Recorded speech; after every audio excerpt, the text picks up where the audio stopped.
o retorno da morte como mera reencarnação acontece como uma lei natural. Mas isso não é a conquista da imortalidade. Isso não é a ressurreição da Páscoa. Isso é apenas a manifestação cíclica da lei do karma.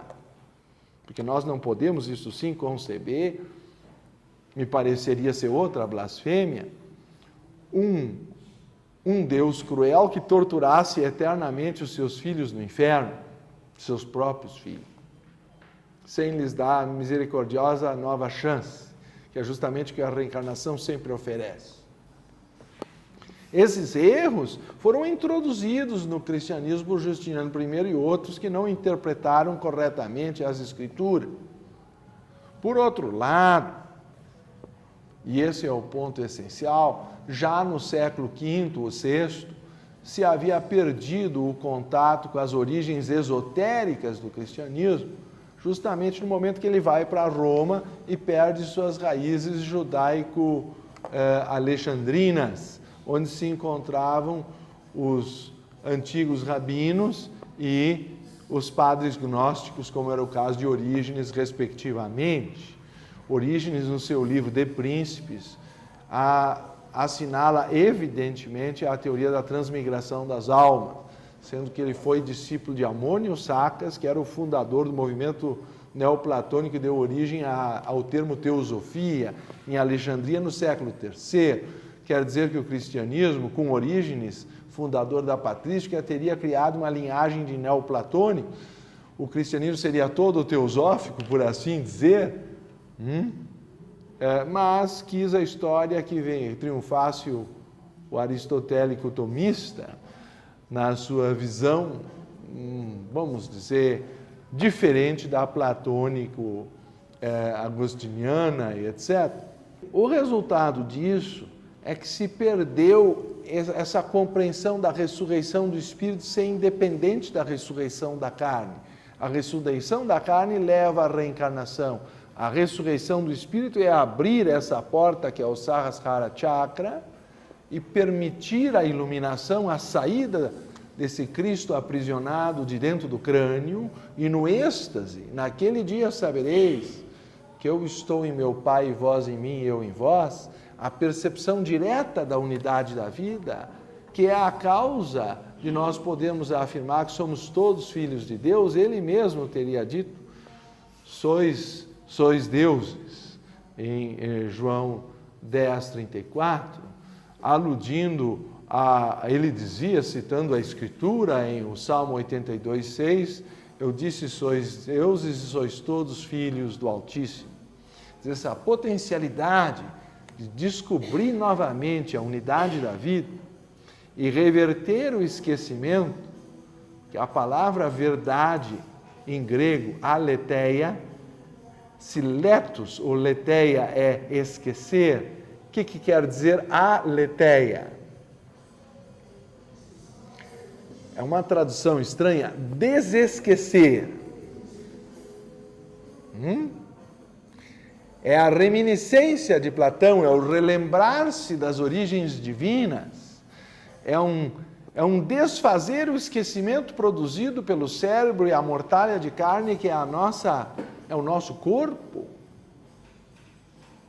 e conseguir lembrar da origem divina e luminosa do nosso ser antes do nosso corpo existir. Então, a aletheia, a verdade, em grego também dizia Jesus, conhecereis a verdade vos libertará. A percepção direta da unidade da vida é a busca de todo místico. A isso alude a Páscoa, ao triunfo sobre o corpo e sobre a matéria, ao triunfo do Espírito sobre a morte, à ressurreição do Espírito e à percepção da unidade da vida. Esse é o significado esotérico dessa festividade que nós chamamos Páscoa. Eu sei que essa não é a interpretação usual. E por isso eu fiz as introduções cabíveis. Mas eu acho cada vez mais necessário nós percebermos o sentido interno, porque senão a Páscoa acaba sendo a consumir ovos de chocolate postos por um coelho no shopping center. E aí as coisas viram apenas uma questão comercial. Comprados, é claro, com cartão de crédito e tudo mais. Então, o verdadeiro sentido da Páscoa, é claro, não é este, mas é a possibilidade da libertação do espírito de todas as limitações. Alguns não gostam tanto desta interpretação, porque pode significar ter que reencarnar muitas vezes até atingir a perfeição. Como dizia também Efésios 4,13, até que todos nós atinjamos a unidade da fé e o conhecimento do Filho de Deus, o estado de homem perfeito, a plena medida da estatura do Cristo. Parece, às vezes, mais atrativo dizer que basta crer em Deus, todos os nossos pecados são perdoados. Mas vocês viram que não está escrito isso em Marcos 4, 11 e 12, como nós acabamos de ler.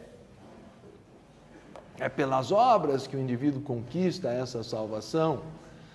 A verdadeira salvação, a que alude à imortalidade, vocês encontram também no Apocalipse 3,12, numa expressão magnífica, quando, atribuído a João, é dito, quanto ao vencedor, ou em outras traduções, àquele que vencer, farei dele uma coluna no templo de meu Deus, e daí nunca mais sairá. A ideia grega das cariátides que ajudam a sustentar o templo. O indivíduo que atinge a perfeição não é um inútil ornamental ou decorativo, ele sustenta a abóboda do templo. Simbolicamente, ele faz parte da muralha de luz que impedem que as potências das trevas obtenham completa vitória. Mesmo à distância, eles representam a comunhão de todos os santos, não só dos santos cristãos, mas de todos aqueles que conquistaram na frente do chamado trono de Deus, como alude o próprio Apocalipse.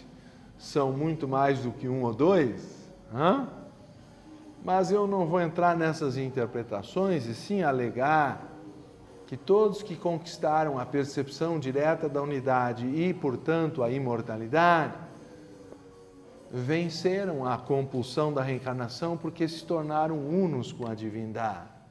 Então eles podem voltar a isto sim para ensinar, alguns até para acelerar seu futuro crescimento, porque ali também começa uma nova porta de crescimento para se tornar justamente a consciência de um sistema solar, o Logos ou o Verbo que irá se reencarnar em outras circunstâncias.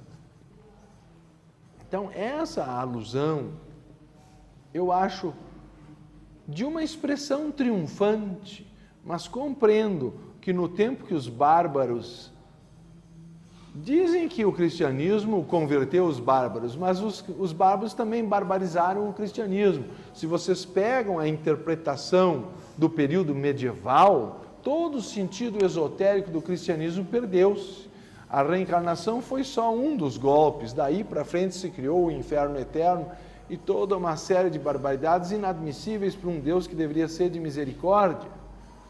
Porque outro dia eu dava uma palestra num ambiente, era uma universidade de origem religiosa, eu perguntei, o que vocês acham dessa nova biografia de Bush que sustenta o terrorismo como arma necessária, a tortura como arma necessária contra o terrorismo?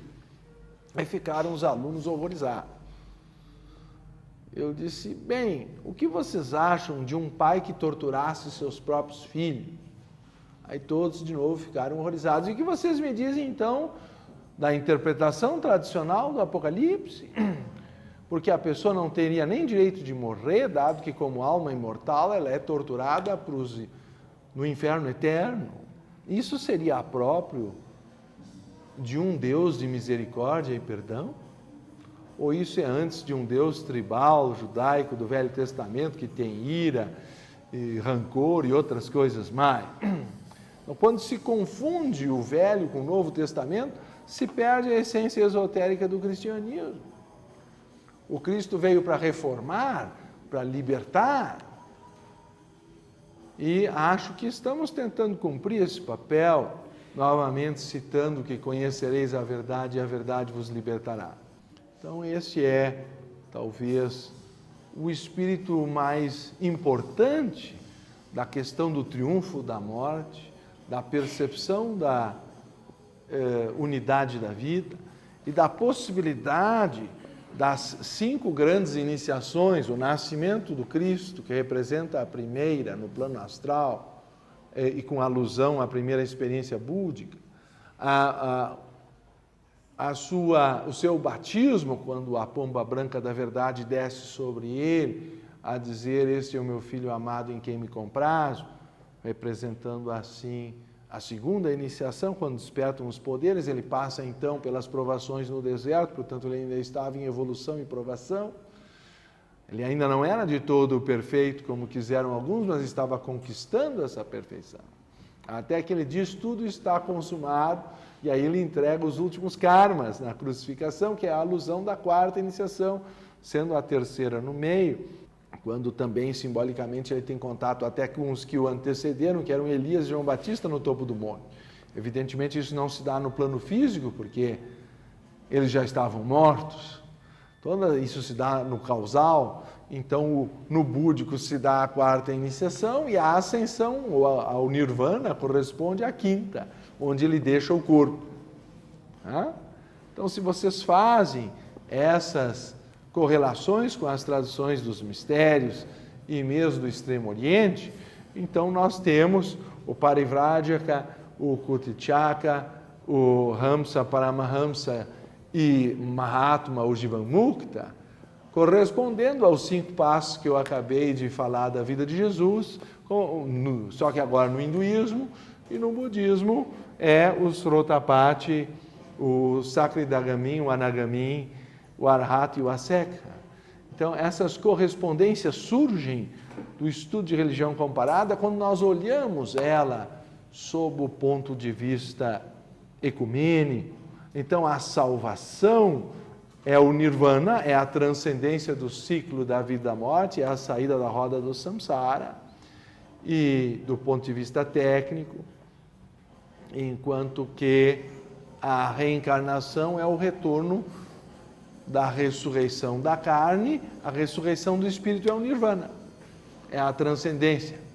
Então, esse aspecto que era oculto, talvez, na linguagem esotérica dos mistérios judaicos e em alguma medida extensivo ao cristianismo primitivo, se perdeu quando essa tradição esotérica sofreu uma descontinuidade ao ser levada a Roma e por Constantino, e tornou então o cristianismo religião de Estado, usado para converter os bárbaros, que também influenciaram terrivelmente a interpretação das Escrituras.